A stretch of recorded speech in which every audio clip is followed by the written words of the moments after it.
hingga ayat 2a ditambah ayat 29 hingga ayat 32. Mari Bapak Ibu bacakan dalam hati.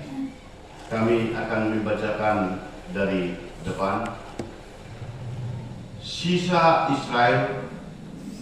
Maka aku bertanya, adakah Allah mungkin telah menolak umatnya?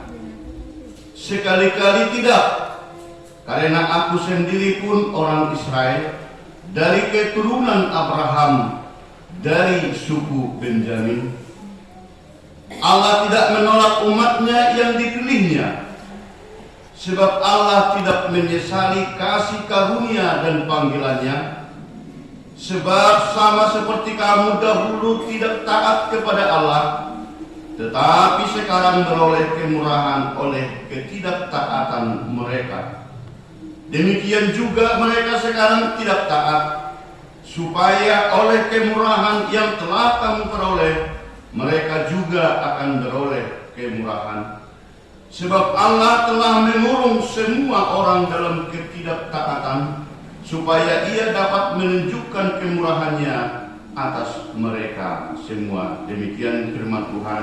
Kita nyanyikan firman-Mu menjadi terang.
Biasanya beberapa tahun yang lewat, seperti yang sudah kami katakan melalui grup di gereja kita, tetap kita laksanakan ibadah dan melaksanakan berbagai keramaian untuk anak-anak dan BNB, demikian juga untuk orang tua. Tetapi di 17 kemarin kita tidak laksanakan. Kami yakin semua kita sangat merindukan dan merayakan di rumah kita masing-masing. Dari itu kita ambil suatu hikmat bahwa kemerdekaan itu merupakan suatu yang kita syukuri, kalaupun tidak kita sama-sama berkumpul di gereja kita 17 Agustus kemarin. Dari itu Bapak Ibu, buktikan semangatmu, kalaupun kami sapa dari depan, merdeka! Merdeka! Wah, banyak yang tidak merdeka nampaknya ini. Tidak serius jawabnya, apalagi PNB. Mungkin ada ini mungkin istilahnya itu merasa kurang merdeka secara pikiran. Yang menjadi penting kita ketahui secara praktis bahwa itu adalah anugerah Allah, sehingga kita bisa, kalaupun di rumah, kalaupun bersama dengan anak-anak sekolah, kalaupun di tempat kita masing-masing bekerja merayakan Idul Fitri, itu merupakan anugerah dari Allah bahwa kita bisa terbelenggu dari penjajah. Kalaupun ada yang istilahnya itu yang merasa kurang betul-betul bahagia di dalam hal-hal pemikiran tersendiri, mungkin seperti saya kurang merdeka karena dikuasai oleh kemiskinan, yaitu di bidang itu. Tetapi sekali lagi kami sapa, semangat kita membuktikan bahwa kita merdeka. Merdeka! Merdeka! Terima kasih. Ada sering tertulis namanya itu Saveti. Saveti Match. Apa artinya? Kira-kira ini kami tantang dulu pimpin. Apa arti Saveti? Keamanan. Saveti Match. Apa artinya? Keamanan. Hah? Keamanan. Tidak kedengaran? Keamanan. Keselamatan. Apa? Itu jadi bilang atau gimana? Keselamatan. Safety kan? Safety. Iya. Keselamatan. Keselamatan. Bapak Ibu yang dikasihi oleh Tuhan, Safety. kalau membacanya dikatakan itu safety match, safety. Saya lihat di berbagai perusahaan besar, Keamanan. selalu kita lihatkan itu Keamanan kan? tertulis besar-besar di pintu masuk, di tempat pekerjaan, dan di belakang mau pulang selalu tertulis itu safety match. Perkembangan daripada kata-kata itu bisa kita lihat safety, keselamatan. Match adalah pertandingan. Bahkan kalau ditanya terhadap perusahaan-perusahaan besar, apa artinya ini? Mereka rata-rata mengatakan utamakan keselamatan kerja. Itu artinya, Pak. Itu kata mereka. Bapak Ibu saudara seiman di dalam nama Tuhan Yesus Kristus, kira-kira seperti itu ada hubungannya dengan yang terjadi di tahun 1993. Saya selalu ingat itu.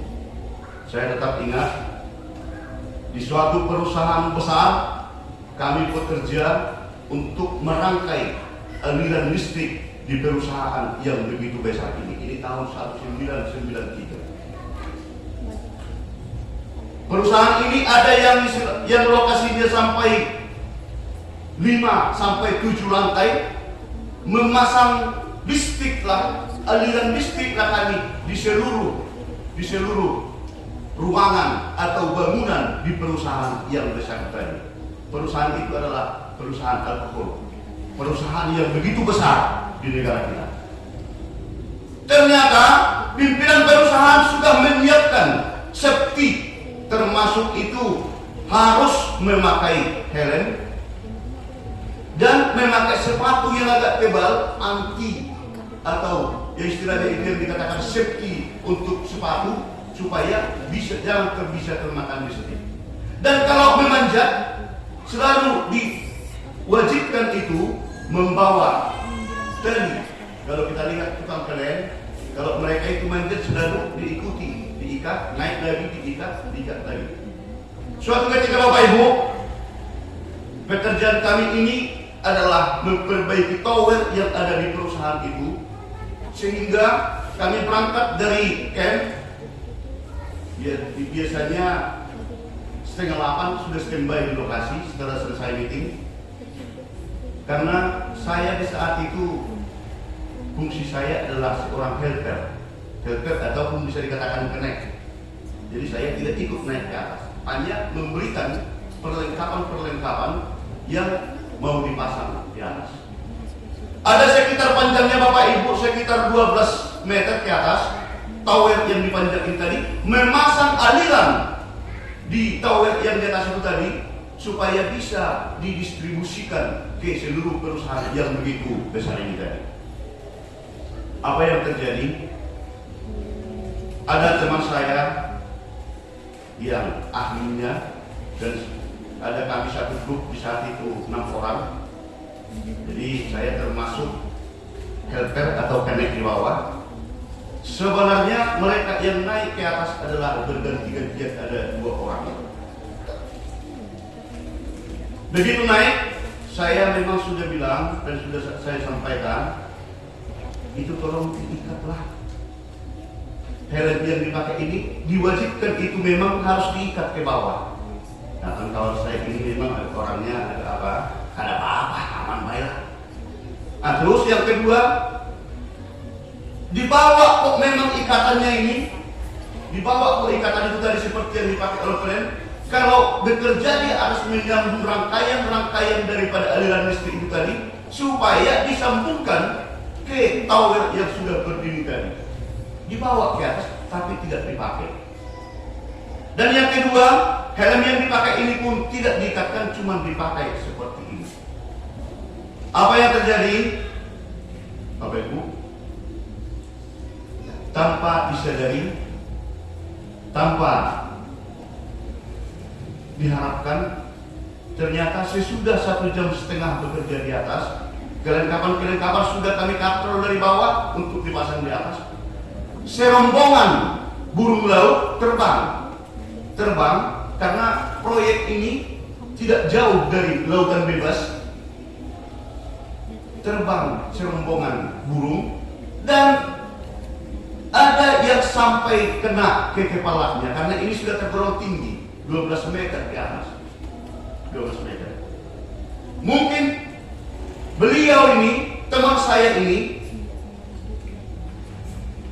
tersentak karena tous gitu langsung kena ke helmnya karena tidak diikat, sehingga pertama helm terjatuh dan dia pun rada betul-betul hilang kontrol, dan dia pun pas duduk mengikat itu tadi, mengelas di atas itu tadi, sambungan listrik itu tadi terjatuh ke bawah,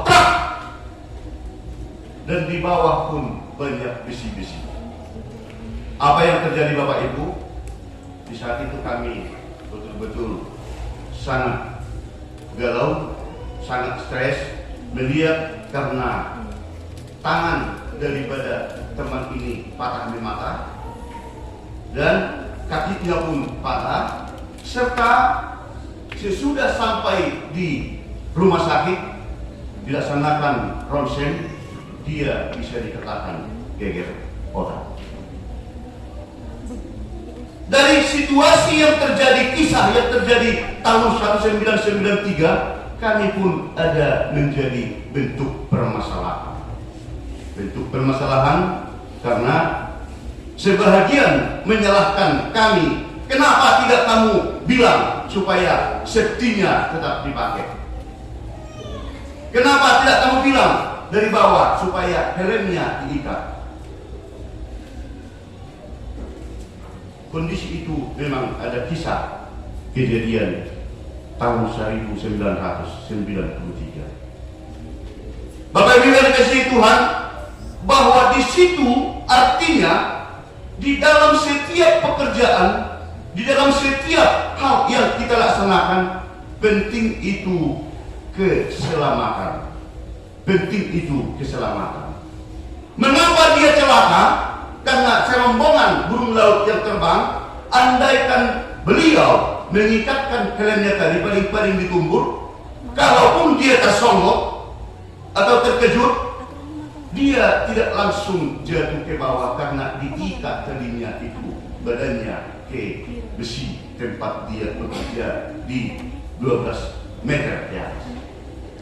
Itu merupakan suatu hal yang sangat-sangat memprihatinkan, bahwa dalam hidup ini penting keselamatan.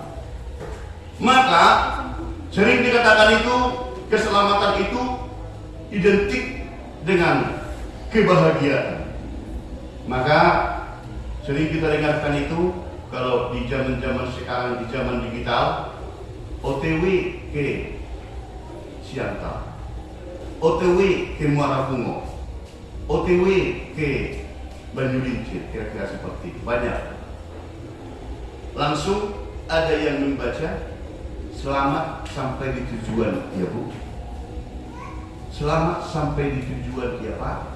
Kira-kira seperti itu. Bahkan ada lagi yang sering kita dengarkan, selamat ulang tahun seperti tadi pagi. Selamat berbahagia. Selamat dapat momongan. Selamat atas peresmian perusahaan.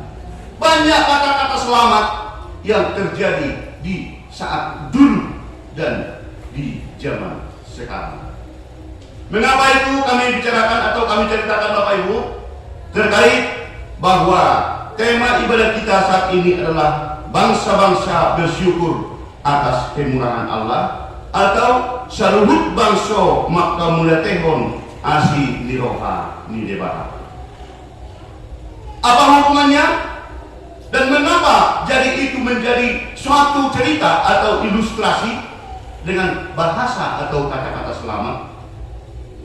Bapak Ibu yang dikasihi Tuhan, ini berlatar belakang kata-kata atau khotbah yang sudah kita bacakan tadi merupakan suatu kondisi yang dialami oleh orang Kristen Yahudi dengan non-Yahudi. Mereka saling menyalahkan. Yang Kristen Yahudi menganggap paling benar, dan Kristen non-Yahudi menganggap bahwa mereka lah yang benar.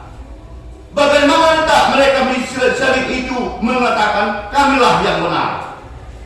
Kenapa Kristen non-Yahudi mengatakan seperti itu? Karena kamu telah menolak Yesus. Kamu telah mempersalibkan Yesus. Tak mungkin lagi kamu diterima oleh Allah. Nunggu baik kamu baru tak kau saja susi. Dia tikos behamu nagabe si Urton dewata. Itu kata daripada Kristen non-Yahudi. Sementara Kristen Yahudi mengatakan kami ini adalah bangsa pilihan, bahwa kamu tidak apa-apanya di dalam mendapatkan keselamatan dari Tuhan. Kamu tidak mungkin selamat karena Tuhan telah memilih bangsa Israel, bangsa Yahudi menjadi bangsa pilihan Allah. Di sini latar belakangnya Bapak Ibu seperti uraian daripada khotbah yang kita bacakan juga. Pertikaian mereka begitu tegang, pertikaian mereka begitu keras, sama seperti kondisi-kondisi yang kita dengarkan seperti sekarang. Maka kita tersadar, apalagi di Bapak Ibu atau muda-mudi yang pegiat-pegiat sosial, melihat daripada kondisi-kondisi sekarang, melihat daripada situasi pertikaian yang begitu banyak sekarang, ini ternyata zaman dulu pun rupanya seperti itunya situasinya. Alkitab mengatakan bahwa itu kejadian yang dialami oleh Kristen, Yahudi dan non-Yahudi. Mereka saling bersekongkol, mereka saling tegang mengatakan kami yang betul, kamu tidak bakalan bisa lagi diselamatkan oleh Allah. Mereka saling kuat. Maka apa yang terjadi Bapak Ibu? Berdampaklah ini ke jemaat Roma. Dari situlah Paulus, kondisi yang mereka yang bertikai itulah, maka Paulus membuatkan surat dari penjara dan dikirimkanlah ke jemaat Roma. Itu latar belakangnya. Itu yang menjadi asal muasal daripada khotbah yang kita bacakan tadi. Maka dikatakan, maka aku bertanya, adakah Allah mungkin telah menolak umatnya? Sekali-kali tidak, karena aku sendiri pun orang Israel dari keturunan Abraham, dari suku Benjamin. Di sini Paulus mempertegas yang sebelumnya dia dipakai Allah menjadi rasul, yang sebelumnya dipakai Allah dia menjadi penyebar kasih karunia, penyebar kasih yang dari Tuhan, penyebar agama Kristen. Maka di situ dia membuatkan suatu kesaksian. Saya sah orang Israel dari nenek moyang saya, dari Abraham dan marga Benjani. Saya bangga dengan kondisi yang seperti itu. Tetapi begitu saya bertemu dengan Yesus, semakin lengkaplah yang bisa saya buktikan sesuai dengan ajaran kasih karunia dari Tuhan. Kesaksian daripada Paulus yang sebelumnya namanya adalah, kita sudah sama-sama mengetahui siapa Paulus. Yang tadinya namanya sebelum Paulus masih Saulus. Dia membuktikan, dia menyaksikan di mana ada pengikut Kristus, di mana ada pengikut Kristen tadinya, saya selalu mengejar. Saya selalu bahkan melaksanakan hal-hal yang tidak sesuai dengan norma-norma kehidupan. Dengan jiwa yang begitu keras, dia begitu anti awalnya di saat dia masih bernama Saulus, tetapi begitu datang kasih karunia Allah, dia bisa ditangkap dan bukan ditolak, tetapi justru disitulah keluarbiasaan daripada Allah yang disaksikan oleh Paulus terhadap jemaat di Roma. Maka dikatakan, maka aku bertanya, adakah Allah mungkin telah menolak umatnya? Sekali-kali tidak, karena Allah sendiri orang Israel, karena aku sendiri orang Israel dari keturunan Abraham, dari suku Benjamin. Allah tidak menolak umatnya yang dipilihnya. Dari situ tadi, tebakan daripada Kristen non-Yahudi mengatakan, tidak mungkin lagi kami diselamatkan oleh Allah. Kalaupun kamu mengatakan dan rajin untuk beribadah, tidak mungkin lagi kamu diselamatkan oleh Allah. Inilah yang disaksikan oleh Paulus terhadap mereka. Oh bukan, saya orangnya yang bisa dikatakan orang lain yang mengejar orang-orang yang percaya kepada Kristus, orang-orang yang mengaku Kristen. Saya selalu memburu, bahkan melaksanakan pembunuhan dan menyakiti orang-orang yang Kristen. Tetapi itu menjadi suatu hal yang dipertegas oleh Paulus. Tidak benar bahwa Allah menolak orang-orang. Tetapi bagaimanapun latar belakangnya, bagaimanapun kronologisnya, dan bagaimanapun sepak terjangnya, jikalau mau diselamatkan, bahwa tidak ada pilihan lain. Tidak ada pilihan lain. Allah tidak menolak, dan melalui anaknya Tuhan Yesus Kristus, kasih sayangnya sudah diperlengkapi, bahkan sampai di kayu salib. Itu merupakan pengorbanan yang dilakukan oleh Allah terhadap orang yang percaya dan mau untuk diselamatkan. Sebab Allah tidak menyesali kasih karunia dan panggilannya.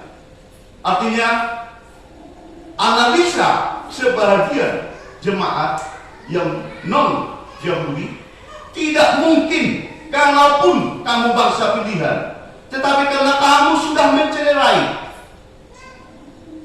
kamu telah menyakiti, kamu sudah mensalibkan Yesus, tidak mungkin lagi kamu diselamatkan. Itu diperjelas oleh Paulus melalui suratnya. Sebab sama seperti kamu dahulu tidak taat kepada Allah, tetapi sekarang beroleh kemurahan oleh ketidaktaatan mereka, demikian juga mereka sekarang tidak taat, supaya oleh kemurahan yang telah kamu peroleh, mereka juga akan beroleh kemurahan. Supaya jangan lagi debat, jangan lagi begitu keras untuk mengatakan tidak mungkin yang sana diselamatkan, kami yang harus diselamatkan. Tetapi semuanya Allah tidak pernah menyesali kasih karunia yang telah diberikan terhadap siapapun yang dipilih. Bapak Ibu yang dikasihi oleh Tuhan, seturut dengan yang sudah kita terangkan tadi, ada beberapa hal yang menjadi pegangan kita untuk meneguhkan iman percaya kita kepada Tuhan. Yang pertama sekali, semua yang terjadi adalah atas kemurahan Tuhan, bukan karena kehebatan kita. Semua yang terjadi adalah atas kemurahan Tuhan, bukan karena kehebatan kita. Artinya, dengan perkembangan zaman, dengan situasi pemikiran manusia yang semakin cepat, dengan cara pandang yang semakin berbeda dengan cara yang dulu, di sini melalui khotbah kita dipertegas, semua yang terjadi adalah atas kemurahan Tuhan. Artinya, maaf Bapak Ibu, saya agak geli melihat ada panglima di sana, ada panglima di sini, ada panglima dari sana dengan suku yang lain. Ribut di sana, selalu mau ngajak tanding melalui medsos, bahwa semua mengakui kami paling hebat, kami paling hebat. Dan ini melalui media sosial luar biasa. Begitu juga di tempat kelahiran kita di Sumatera Utara sana, begitu banyak yang saling berkomplain, begitu banyak yang merasa tegang. Ada di sana membuat karya seperti ini, sudah langsung mau ada jotos dan ribut melalui media sosial seperti sekarang. Kembali firman Tuhan mengajari kita bahwa semua yang terjadi itu adalah merupakan kemurahan dari Tuhan, bukan karena kehebatan kita. Kalaupun kita bisa diberikan kesempatan untuk mengikuti perkembangan zaman, untuk mengikuti daripada zaman digital, atau mengikuti ekonomi yang semakin mapan dan semakin bagus, dan bisa kita mengarah menjadi orang yang kaya, bahwa mari kita kembali ke ajaran Kristen yang benar. Kita percayakan bahwa itu adalah semuanya atas kemurahan Tuhan, agar Tuhan semakin memberkati, bukan karena kehebatan kita maka kita bisa seperti itu. Yang pertama Bapak Ibu. Dan yang kedua, Allah tidak mau menolak seluruh orang yang percaya kepadanya dan yang mau diselamatkan. Yang mau diselamatkan. Bagaimana kita supaya berpengharapan? Bagaimana kita bisa supaya bisa yakini? Dan bagaimana bisa kita menjadi pewaris keselamatan yang akan diberikan Tuhan kepada kita? Tidak terlalu sulit Bapak Ibu.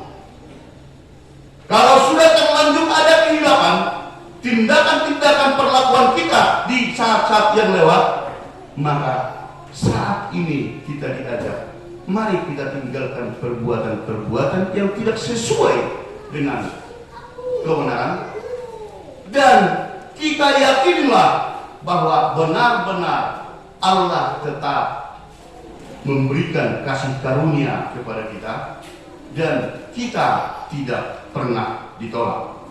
Maka dikatakan bangsa-bangsa bersyukur atas kemurahan Allah.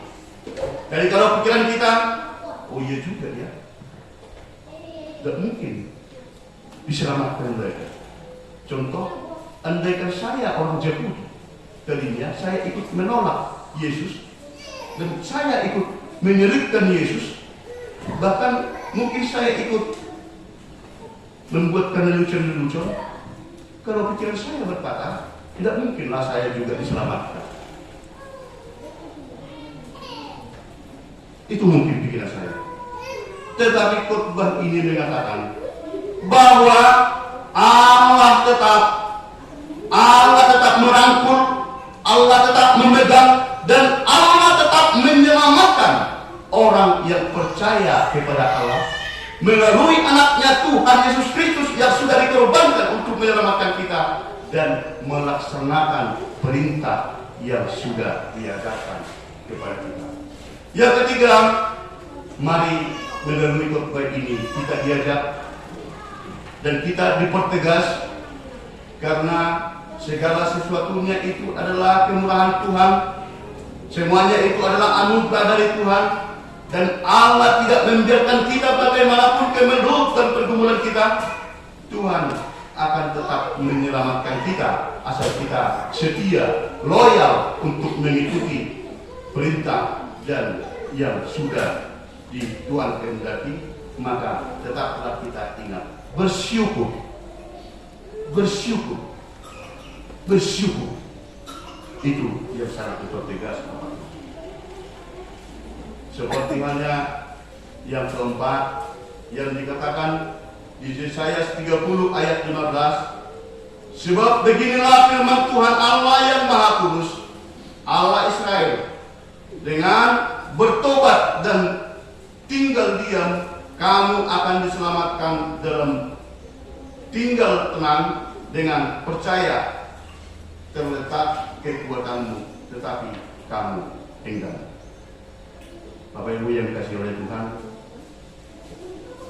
hal ini sangat menyentuh kepada kita.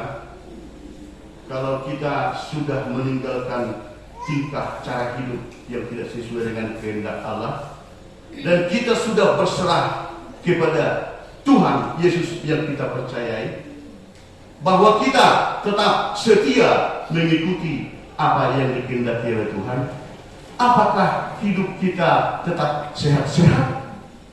Apakah hidup kita selalu sukses? Apakah hidup kita akan kaya raya?